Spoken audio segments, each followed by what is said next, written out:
नमस्कार दोस्तों, आपका एक बार फिर से स्वागत है आपके अपने चैनल में जिसका नाम है गो स्टडी। तो आज की जो हमारी टॉपिक है वो है एसबीआई पीओ प्री की तैयारी कैसे करें 15 दिनों में। अभी लास्ट के 15 दिन बचे हैं, एडमिट कार्ड आ चुके हैं और टाइम बहुत कम है। इस सिचुएशन में दो चीज़ें बिल्कुल नहीं सोचनी।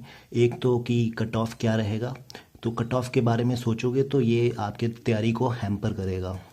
और दूसरी चीज़ ये कि S P I P O काफ़ी हार्ड है, नहीं हो पाएगा।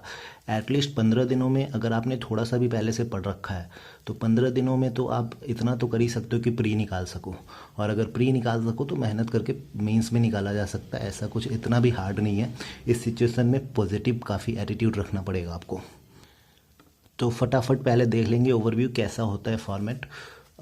जैसे आपको पता होगा, इंग्लिश होगा, मैथ होगा और रीजनिंग होगा।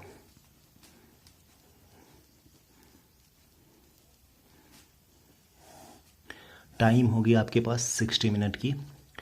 तो आपको कैसे टाइम बांटना है मैं पहले भी बता चुका हूँ अपने प्रीवियस वीडियो में, बट यहाँ पे फिर से एक बार बता दूँ। आप शुरुआत यहाँ से करना, इंग्लिश से 15 मिनट इसको देना और जस्ट इसके बाद जंप करना आप रीजनिंग पे। आप 25 मिनट इसको दे सकते हो अगर आपकी रीजनिंग अच्छी है तो। अगर रीजनिंग उतनी अच्छी नहीं है तो 20 मिनट देना। रीजनिंग में अटैम्प्ट हाई रखने हैं, इसलिए टाइम ज़्यादा देना है। अगर अच्छी नहीं है तो प्रैक्टिस करना अभी से भी शुरू कर दो, अभी भी देर नहीं हुआ काफ़ी। और जो बच गया टाइम वो 20 मिनट का, वो आप मैथ में दे दो। और अगर यहाँ पे आपने 20 मिनट दिया है तो 25 मिनट मैथ में दे दो। तो पेपर शुरू होते ही सबसे पहले इंग्लिश को अटैम्प्ट लेना है, उसके बाद रीजनिंग पे जाना है और फिर मैथ पे आना है हमें। बात करेंगे रीजनिंग की। रीजनिंग में हमें सबसे ज़्यादा स्कोर करने की कोशिश करनी है, क्योंकि ये सेक्शन काफ़ी आसान होगा अगर आपने प्रैक्टिस किया है तो। और अगर प्रैक्टिस नहीं भी किया है तो अभी भी काफ़ी टाइम है। 15 दिनों में आप नहीं भी तो 20, 25, 30 प्रैक्टिस सेट बना लो, काफ़ी होगा, सफिशिएंट होगा। और जिन टॉपिक्स में प्रॉब्लम आ रही हैं उनको थोड़ा देख लो, उनके वीडियोस देख लो यूट्यूब पे, एकदम ईजिली हो जाएगा रीजनिंग। तो रीजनिंग की जब टाइम आप स्टार्ट करोगे, जैसे इंग्लिश के बाद जैसे रीजनिंग पे आओगे तो सबसे पहले आपको डायरेक्शन वाले question, coding decoding,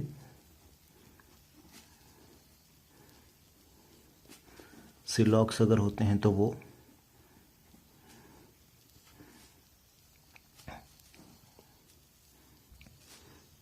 blood relation,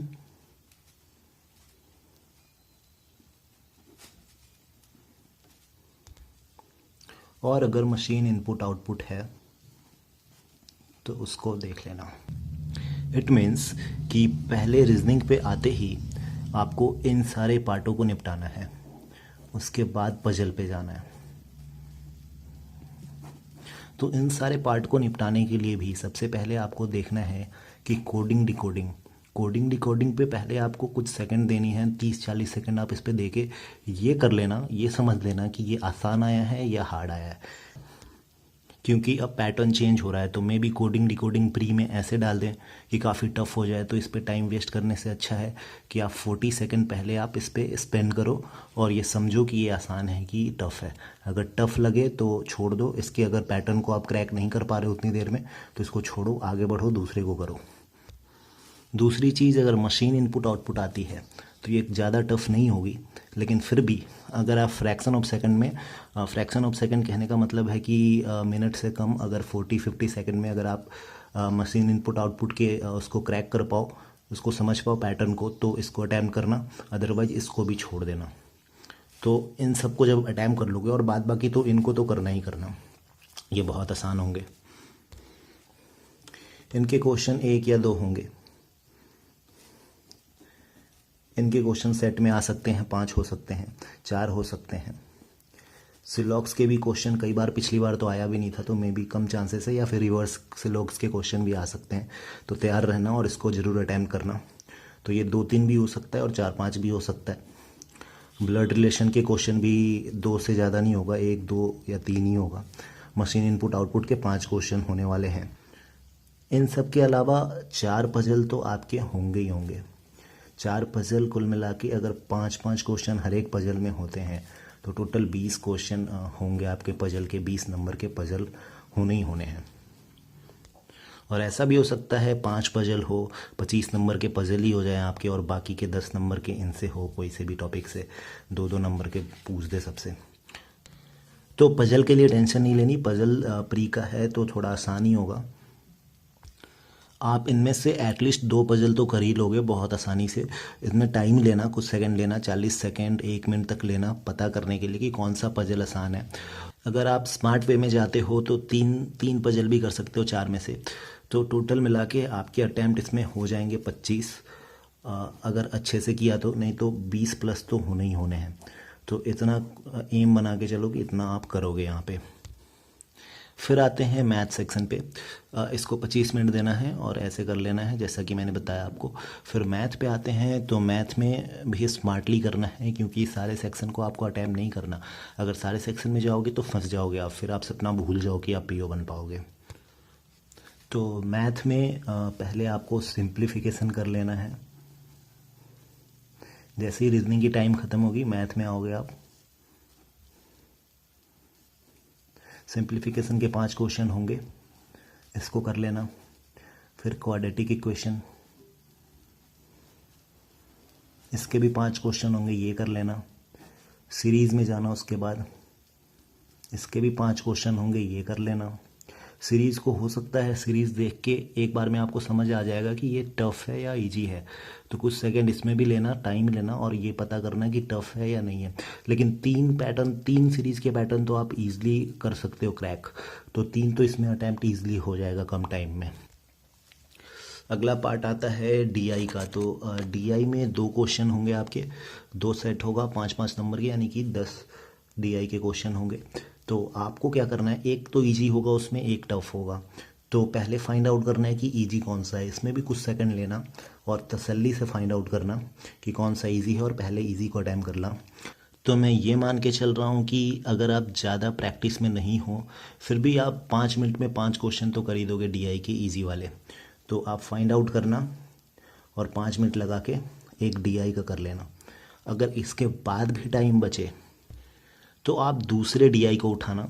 अगर आपकी जो नॉर्मल लैंग्वेज वाली मैथमेटिक्स, अर्थमेटिक वाली मैथमेटिक्स अगर स्ट्रांग नहीं है, तो उस केस में दूसरे डीआई में से 5 क्वेश्चन में से 2 क्वेश्चन तो एटलीस्ट बहुत आसान होंगे। या तो रेशियो पूछ रहा होगा 2 डेटा का जो दिया होगा सिंपली चार्ट में या ग्राफ में, या फिर कुछ ऐसा ही होगा, बहुत आसान होगा। तो उन 2 क्वेश्चनों को फाइंड आउट करके 2 क्वेश्चन लगा लेना बहुत कम टाइम में। नहीं तो अगर आपके अर्थमेटिक पोर्शन अच्छे हैं, अगर आपका वो पोर्शन काफ़ी अच्छा है तो 2-4 क्वेश्चन उसके लगा लेना। तो टोटली मिला के मैं ये मान के चल रहा हूँ कि 22 से 24 अटैम्प्ट आप इसमें कर लोगे। पेपर में नंबर ऑफ़ अटैम्प्ट के बारे में भी ज़्यादा नहीं सोचना, जैसा कि मैंने बताया था कट ऑफ के बारे में नहीं सोचना है, वैसे नंबर ऑफ़ अटैम्प्ट के बारे में भी नहीं सोचना। ये क्या होगा कि अगर आप एक टफ़ क्वेश्चन में फंस जाते हो थोड़ी देर के लिए, तो ये आपके दिमाग में ऐसा हो जाएगा कि मैं तो फंस गया यहाँ पे, तो मेरा नंबर ऑफ़ अटैम्प्ट तो कम हो जाएगा, तो इस हिसाब से मेरी सिलेक्शन ही नहीं होगी। तो ऐसा सोचोगे और सच में आप धीरे पड़ जाओगे, आगे के क्वेश्चनों में आप टाइम लगाओगे और पूरे पेपर में आपके दिमाग में ये चल रहा होगा कि शायद मेरा सिलेक्शन ना हो। तो ऐसे में पेपर ख़राब हो सकता है, इसलिए number of attempt come he attempt करो लेकिन सॉलिड करो। तो जैसा कि मैं बता रहा हूँ वैसे करोगे तो काफ़ी सफिशिएंट अटैम्प्ट हो जाएंगे और कट ऑफ आप क्रॉस कर पाओगे अच्छे नंबरों से। अब बारी आती है इंग्लिश की, जिसको सबसे पहले मैंने बोला था करने को। तो इसमें तो 3 चीज़ें होंगी। एक तो पैसेज होगा सबसे पहले, जो कि 10 मार्क्स का होगा, और बाकी के आपके या तो एरर डिटेक्शन होगा, मोस्ट प्रोबेबली यही चांस है कि 10 नंबर के एरर डिटेक्शन हो, और जो 10 नंबर रहता है उसके क्लोज टेस्ट होंगे।